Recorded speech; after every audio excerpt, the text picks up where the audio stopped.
Hey guys, welcome back to Dimension Magic Games. I'm here with Biriarr, who got 8th place this weekend at the Carta Magica, Niagara Falls regional event. And he played Red Vegeta from the most recent set, History of Z. Pretty popular deck we've seen a lot of. So I'm going to let him go through the list, and then we'll talk about it and talk about the matchups and try and learn something. So Biriarr, take it away. Thanks a lot, Bobby. Yeah, I'm going to go through the numbers quick, guys, because we've all seen Vegeta. I ran 4 of the Checkland Broly. Some people like 5. I don't really care about 5. I went 3 of the U7 Gohan. I guess the free combo draw. I went 3 copies of the Trunks. I just want to do like 6 turn 1 plays, and then usually I end up siding. Usually whenever I have to sideboard 3 cards, I side one of this, and like one of my overwhelms because I'm greedy. I went 2 Broly Omen. I'm very greedy. I feel like 2 is more than enough. 2 defeating the demon. Yet again, I'm greedy. I feel like 2 is enough. We went 4 the dual attacker, obviously, because it's broken. 4 the barrier Goku, because it's degenerate. I went 2 copies of the 8-drop double strike Vegeta from the archetype. For some reason, there's U7 players who don't run it, and I think y'all are trolling. This auto wins. This helps you survive like Gamma. They can't 9-drop sell when this is in play. When you face Frieza swap, they can't go 8-drop Frieza to KO your board ignoring bear because it'll just trade. Even against Nova, you swing with this. If they haze, they kill this. You either minus their Unison by 30k or you minus one of their Novas by 30k. It's really, really good against a lot of stuff. It's a great silver bullet type card. I went 3 copies of the Beast Han. It makes explosive dance invalid. And then we had the free play package. I went 3 copies of the Goku Black because I feel like 3 is enough. I'm greedy yet again. 2 of the Majin Vegeta. And I went 1 copy of the Broly. Same thing, there's a lot of people who told me, oh, why you run this? It's just a really good card. And even with your overwhelm free comboing it, you're able to get another 30k per dance. And yeah, it's a great card in a pinch. For defensive battle cards, we went 3 of the Vegito promo. I feel like that's more than enough. And we went 3 copies of the Gohan Negate. There's some people who just don't even run it. I think you're trolling. 3 is the right number. It's the sweet spot. 4 is too much. 2 is too little. We went 4 copies of the Super Combo U7 because it's searchable and all that fun stuff. Works with 5 life. And then for our mono black cards that cost an energy, we went for the Cumber SR, obviously, because, you know, no-brainer. Some cool trick I do like to do, even if my opponent negates the attack and I know I can still push other swings on turn 4, I'll still force the auto to get another card and drop. That way, his attack fuels 2 cards in the grave. It's really nice. I went 3 copies of the super expensive promo, combo attack promo. Personally, every game, I always sided out the 3rd copy to sideboard other stuff in, so like you could probably just get away with 2. I don't really care. It's expensive cards, so don't break the bank. I went 2 copies of Tenacious. Card's really broken. I only own 2 copies. It should actually be 3, but it came up when I needed it, so I'm not complaining. I went 2 token negates because some people like to run light in the dark and they're trolling, but you got to be ready for it. 2 copies of Imposing. It was just the right number and did its job. I went 2 copies of Explosive Dance in the main. And I ran the Evil Saiyan SCR, obviously, and I ran 1 copy of Flight of the Grand Eagle. This won me like 2 games. No, actually won me like 3. It helped me win like 3 games this weekend, and even at Nats weekend, this helped me win multiple games as well. Cards broken should not be a thing. And then for my sideboard, very quickly here, we went a 3rd Explosive Dance. We went a singular V-Rays for Nova. Koitsukai for Cooler Mill mainly, and I wish I sided in for one of my matchups. I'll get back to that later. Hidden Ambitions for green because, you know, they like to do stupid stuff. Rapid Reversal, I really don't like this card. It generally does not come up. It's not that great. People say it's great in the mirror. I think you're lying. You don't need it for the mirror. However, it is very, very good against Golden Cooler, and it is very, very good against stuff like Gamma. And I only kept it on my side because Blue has that Zamasu counter card, and I want to be able to minus their boards, and this helps kill the Zamasu because it KOs. That's the main reason. I go 3 copies of Crown because it's hilarious.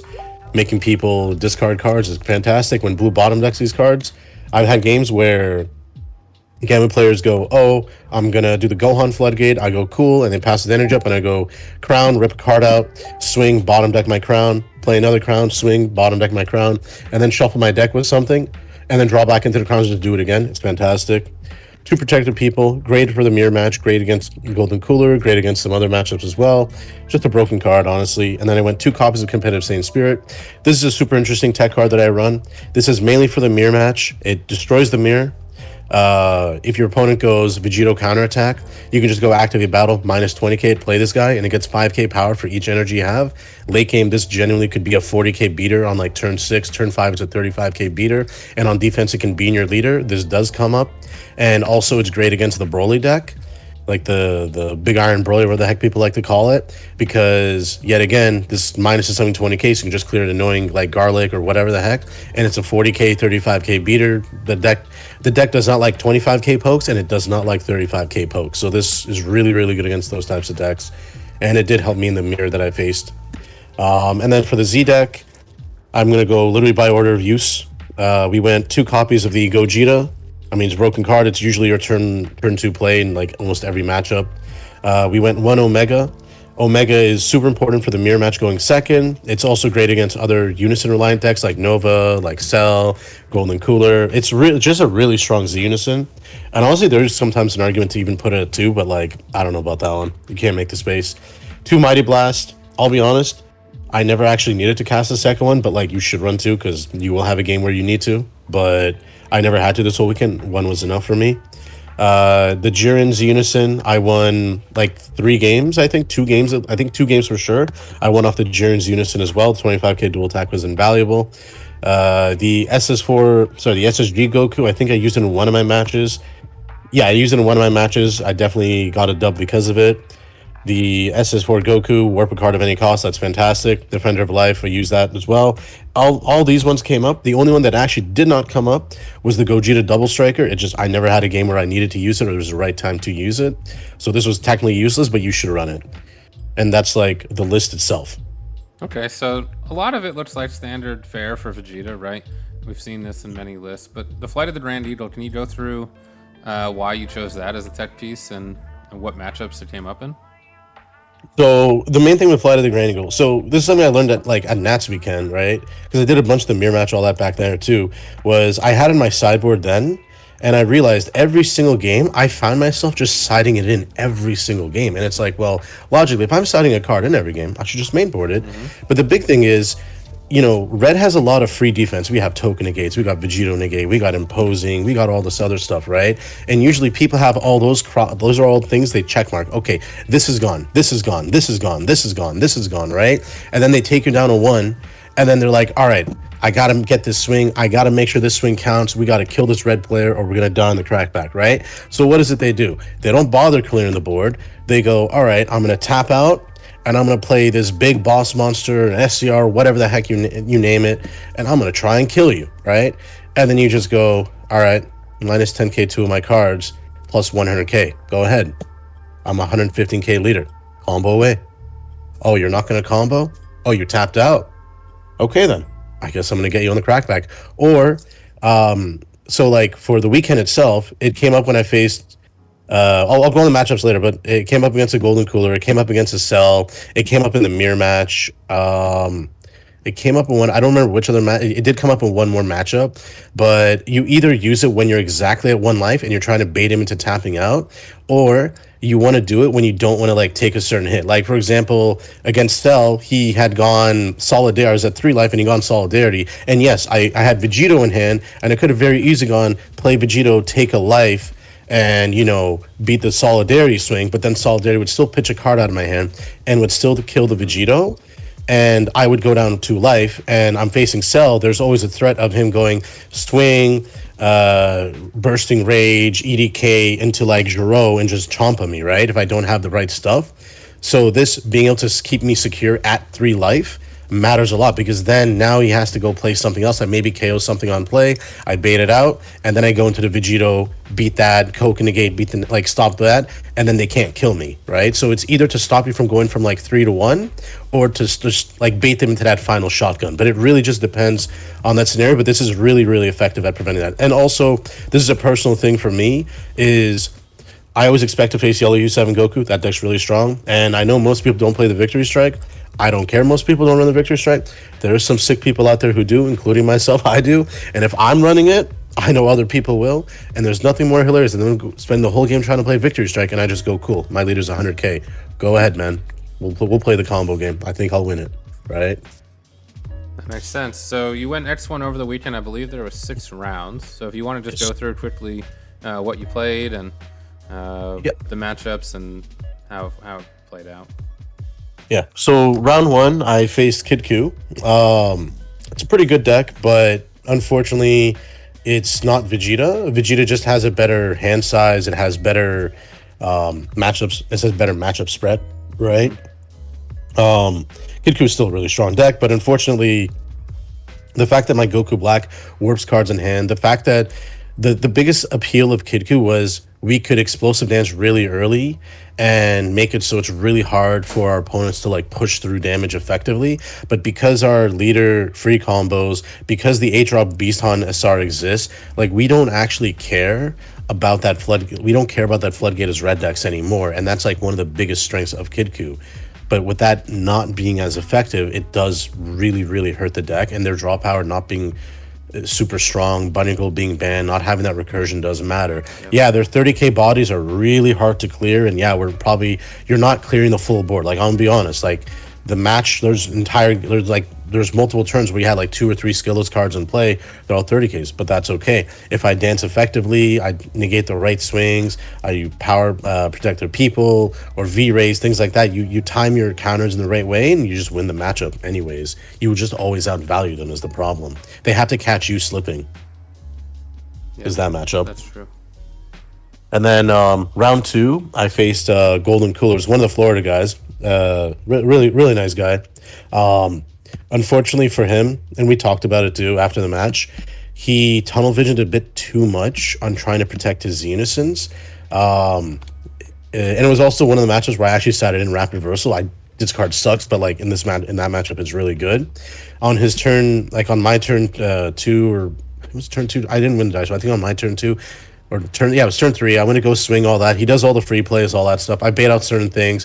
I go rapid reversal. He didn't have the counter play. I clear his board. I clear the Unison. He goes to his, and I think I took him down to 5. Then he goes to his next turn, sets up another Z Unison, and I go, all right, I'm gonna try and kill the Z Unison, obviously, right? Because like if it's at 2 markers, try and kill it, right? If it's more than that, yeah, it's not worth it, right? I go, all right, try and kill it. He goes token negate. All right, I go swing at it. He goes some other counterattack. Then I go swing again. He goes power burst. I'm like, okay.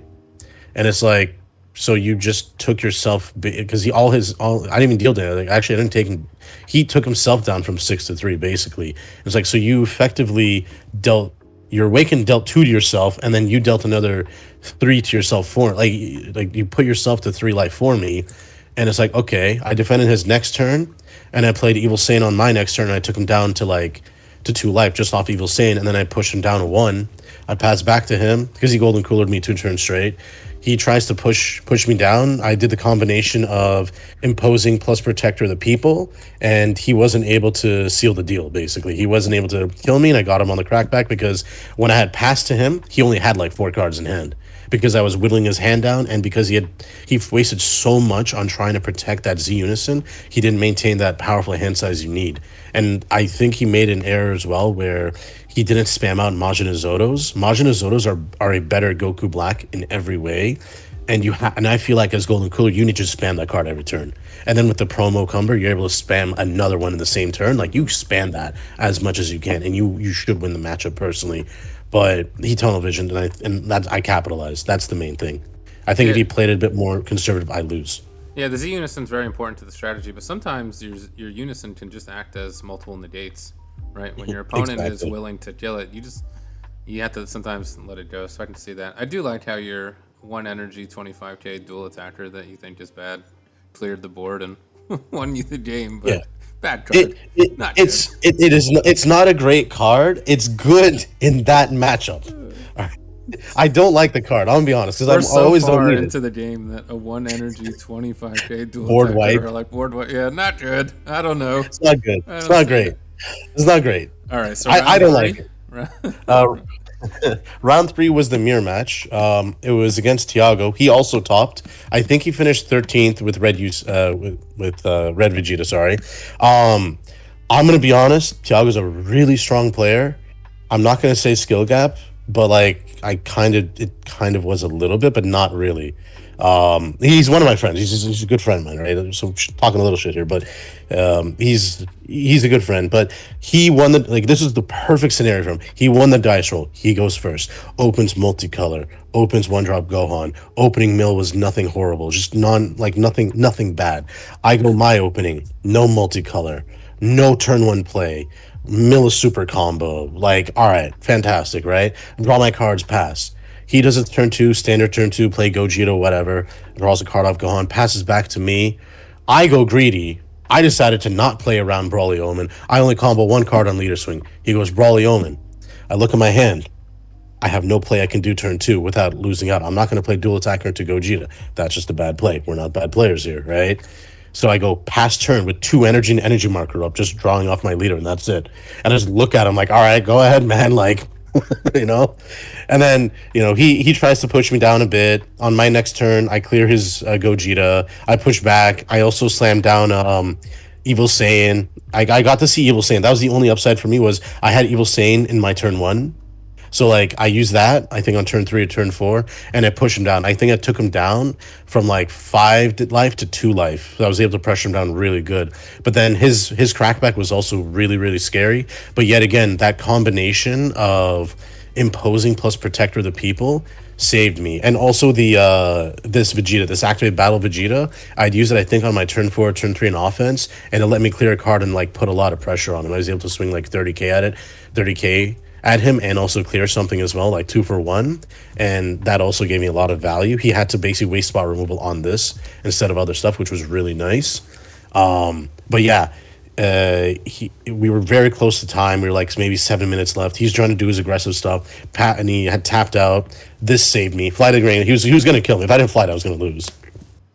And then like he did one last swing, and then at that point, he could do one more attack because he had Evil Saiyan out as well, and he had stolen my Vegito. But his Vegito would swing for 15k, and I still had like 4 or 5 cards in hand. And at that point, Protector had made my leader a 40k base, I think. So he would swing. My leader would be a 45k base to his 15k, and he only has like maybe 6 cards in hand. There's no way he's gonna win. Like there's no way he's gonna beat me in a combo all in at that point, right? So he has no choice but to pass, and I speeded my turn like crazy. I went play the SS4, get rid of his Evil Saiyan. He gets rid of my go. I don't care, like whatever. And I went boom, boom, boom, boom, boom, boom, boom, just kill them on the crackback. But like, in all seriousness, I feel like I do feel like I should have lost that because my opening was so horrible and I was super greedy. And he did a good job of punishing me. But I do genuinely think this Vegeta is what saved me. Like honestly, this card being able to 2 for 1 basically clear a card and pressure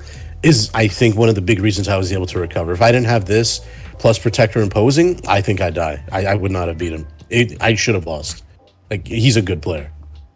All right, so 3-0 through 3 rounds. Round Yep. 4. Round 4 was my loss. I faced one of the Florida guys. He was on Power Wish. Really cool deck. Really expensive deck. Really nice guy. I actually had a great time facing him. It was one of the most fun matches I had. For those of you wondering what the deck does, it does a little bit of everything. The big thing is he can defend the demon on 1, which is really dumb because I didn't realize that. And he went defending the demon on my 1, and I'm like, oh, okay. And then on his turn 2, he took me down on 5 life. I'm like, oh, this is fantastic. But the big thing is, and this isn't him time scumming, I'm not saying that, is the deck itself has so many actions it can do in its turn 1, even turn 2, on the activate mains and all this other stuff, that his turns genuinely take anywhere from like 5 to 7 minutes. And because we're in a competitive environment where we have to play around time, we only maybe had like 15 minutes of actual gameplay, maybe 20 minutes of actual gameplay of like that 40-minute timer. The other half, or even more than half, was literally just us do our processing, right? The actual skills, the activate mains, the shuffle, the activate mains, the shuffle, all those types of things. So it's really hard when you're facing a deck that like you've only maybe faced once or twice, to really figure out 100% what's going on and how to navigate with that little time as well. And that also forces you to play in a different way. The big stuff was he was running stuff like the counterattack Mass Sane, where I only get one more battle card swing while he establishes a 20k. He had run stuff like Almighty Resistance. He had run Topo. He had Miras. He had the Scramble SCR, Piccolo Jr. Like just a lot of really cool stuff. It was a really cool game, and our matches were extremely close.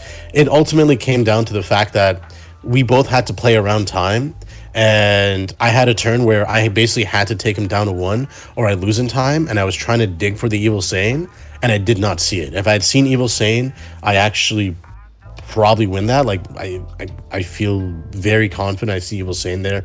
I almost definitely win the match there at that point, but I did not see it. He did Mass Sane negate. He did Dispo negate. He did a lot of like really good lines of play on defense to stop me from being able to take him down. I was able to take him from like I was at one life because he did some really strong sequencing, and he took me from three. Sorry, I took him down from 3 to 2. But and then I only had 2 energy left. I had no more battle card swings, so I had 2 energy. I'm like, all right, I guess I'm gonna play Sin. I cleared another one of his cards, and I swung, and I tried to combo up, and I couldn't out combo, and I had to pass back. He swung with his dual attack Frieza. I went imposing. He swung with something else. I beat it, and then he just dumped on the last swing, and obviously I couldn't beat it. I didn't have enough juice basically. But there's a really cool deck. If you can afford to build it, because it is really expensive, try out his list. It's really, really creative. I don't want to ruin all the spice because I think he's going to put out a deck profile later anyways. I was talking to him. I think they're going to put up their own profile. So, go watch his video whenever he puts it up. But like, it's really cool. A really, really cool thing. And he also told me that other than his one loss, my match against him was the closest match he had. Like he thought, like he genuinely thought he was gonna lose against me. So like I can't be mad. We had a great close game, and if he's telling me I was the closest person to beating him and against a deck that nobody knows what the heck is going on, and this guy said he spent a whole year practicing the deck and perfecting it, and they were grinding it out, trying to figure out how to beat the whole meta, I can't be upset. I had a great time. That to me, that's a great game of Dragon Ball right there. Yeah, and shout out to those guys Central Florida crew. They stream a lot of locals on the Most Powerful Union's YouTube channel, and they're grinding. They're playing a lot of games, and I've seen the Power Wish list on there. So if you're ever looking for some gameplay, you check out the Most Powerful Union on YouTube, and you might see that deck. All right. So that was round 4. Mm-hmm. Round 5, I faced Reboot Cell. He was one of the Windsor guys, a really nice guy. We've actually faced each other a few times now in these regionals, but it's always unfortunate because he's a really nice guy. I really like the guy. He actually ended up facing Will round 1. I think he ended up beating Will. I think round 1. But either way, I digress. I was facing him. He opened up with the Bardock Unison, like the hand control, the one that messes with your combos and stuff. He tucked one under, and then he had a third one. He saw a fourth one later, but I basically spent most of the game trying to clear his Unison. And he only saw one dormant the whole match. I used Sin's Unison to clear his Unison. The first one, he tried to kill Sin's Unison. I didn't let him kill it. I was able to bridge one more turn with Sin, clearing his Unison again. And then he finally cleared on the turn after that. But basically, I just did the standard rule that you're supposed to do against green. And this is the most basic thing. Swing big number first at green leader. Don't waste time with anything else. Big number, go boom boom. They should die eventually. That is I don't know how else to describe it than that. It sounds stupid, it sounds unga bunga, but that really is the secret to beating green. Is go big unga bunga swing first, and they have no choice but then they have to dormant. Well, then guess what? They have to out combo that, and that's how you whittle their hand size down. He is a very good player, but at the end of the day, Cell is not a Saiyan, and because it's not a Saiyan, you don't have access to uneasing. He did run a healing pod, which was really interesting. I thought he was going to run the King Cold Floodgate, but he did not. But he ran the cooler counterplay, which is always good because it hits the 4-drop Goku. But at the end of the day, he had like 4 or 5 cards left in hand. I did some decent sized swing. He was at 1 life. He went Bursting Rage, beamed his leader, went into the Z leader, all that standard stuff that you'd see. I had like maybe 4 or 5 cards in hand. And I just did the standard, no, I'm not going to dump. I'm just going to poke because he only has so many cards left in hand. I went 25K. He had to combo a card. I went 25k. He had to combo a card. 25k. Had to combo a card. He had like 3 cards left in hand. I went, all right, I'm gonna pay 3, play the Jiren's Unison, 25k, make him give me one more. And then I went 25k, combo up, and he couldn't beat it because he only had 2 cards in hand. And one of them was a 5k, and the other one was a 1/5. It was the Juro, so he couldn't beat it anyways. Nice. All right. So final round, round 6. Final round was against Nova. I was facing Armando, really good player, of course, really nice guy, stand-up guy, honestly. He won the dice roll and decided that I get to go first. Thank you, Armando. I appreciate that. And I did the standard stuff. We set up the Gogeta. We never swing the Gogeta, of course, against the Nova matchup. We obviously focus on clearing Unison. We're not going to bother giving him another combo phase. We just kill Unison every time. We set up Sinzi Uni, pop a marker right away, kill the Unison, and just keep pushing like that.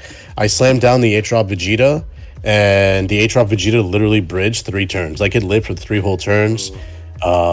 Because, yet again, like I was saying, if he hazes it, he's going to lose his boss monster, he's going to lose his Unison. So it's a really tricky one where, like, they can kill it. And at the end of the day, it should just be, yes, I will bite the bullet and sacrifice my Unison or my Nova early now, then deal with this for 3 turns.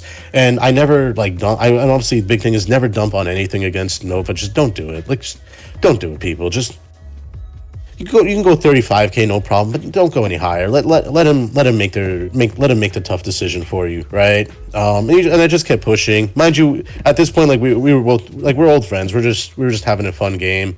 And like, I think on my turn 3 or turn 4, I had taken him down to 1 life, but he had like a giant hand. And then I think I got him like 2 turns later, maybe 3 turns later. But I just did the standard stuff that a red deck would do. We just keep pushing, and he Nimbus me like 3 times. He Bardocked me once, but then like got to the point where he's like, Bardock doesn't matter here. Bardock's not going to save me. Like, late game, Bardock Floodgate does nothing. I will willingly go to 0 energy to kill somebody through Bardock Floodgate. Like, it doesn't matter.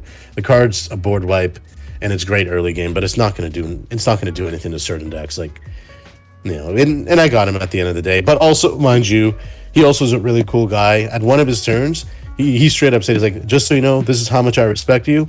He charges Absolute Annihilation Goku just to be like, yeah, I hate AA Goku, and I'm like, oh my god, this guy's a hombre. Like, this is just. So we had a great time. I can't, always shout out to Armando. He's a good guy, like, really good player, really strong player. Yeah. No 6-drop Frieza in the side for that. I guess he did. He did. That should answer the 8-drop Vegeta. But Yeah, he did play racist Frieza. He on his turn where oh yeah, that's right. Imposing came up clutch in that matchup by imposing him twice. The first time I used it, he swung Frieza to kill my Gogeta. I minus 20 with Gogeta, and then went, yeah, I'm just gonna imposing your Frieza. And he's like, oh, okay, well, shoot, okay, all right, and it's like, yeah, bye, right, like, well, I'm not dealing with that. No thanks. You kill when you can. I'm not playing that game. And then, like, another one of his turns, he had established, like, the dual attack Nova, and then he was going to go into the 8-drop Nova. And he swung the 8-drop Nova, and I went imposing, and he's like, oh, okay, so if I just keep swinging, like, there's no point, right?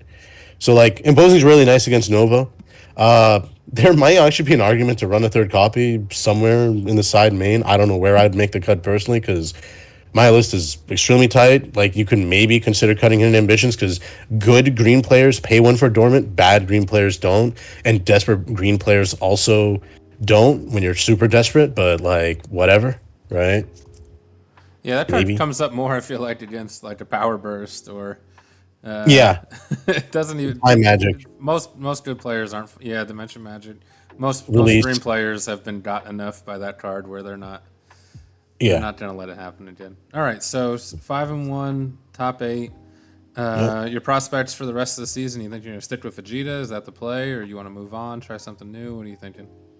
I don't know. I mean, I'm 2 for 2 now, right? Like, came second in Pasadena, 8th at Niagara Falls, right? So, I mean, I can keep going with Vegeta. I suspect that the deck is probably going to get hit in some way. I hope if they do a hit, they just lock the Cumber, the Tenacious, and the Evil Sane to black leaders. They don't need to actually hit the check land, because if you hit the check land, I will still just charge a mono black and still play Tenacious. I'll still play Cumber. I don't care. I will still just charge a mono black anyways. Maybe I don't run Evil Sane, but I probably still do because I don't care.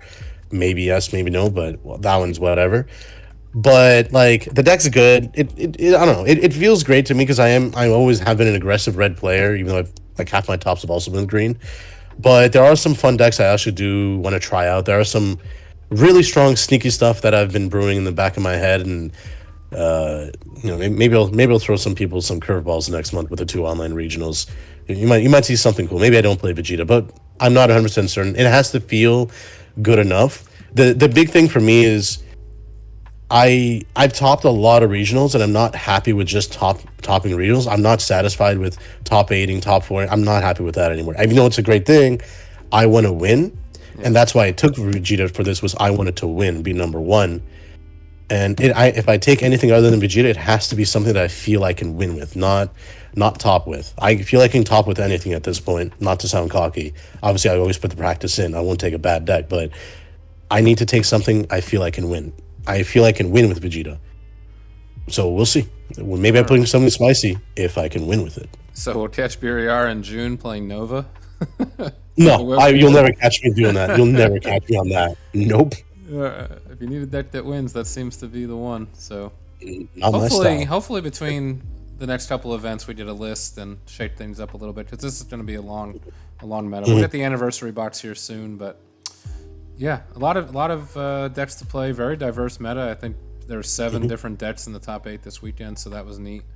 And yeah, great time to be a Masters player. So thanks, Biriarr, for sharing the deck with us, and we'll catch up with you at future events.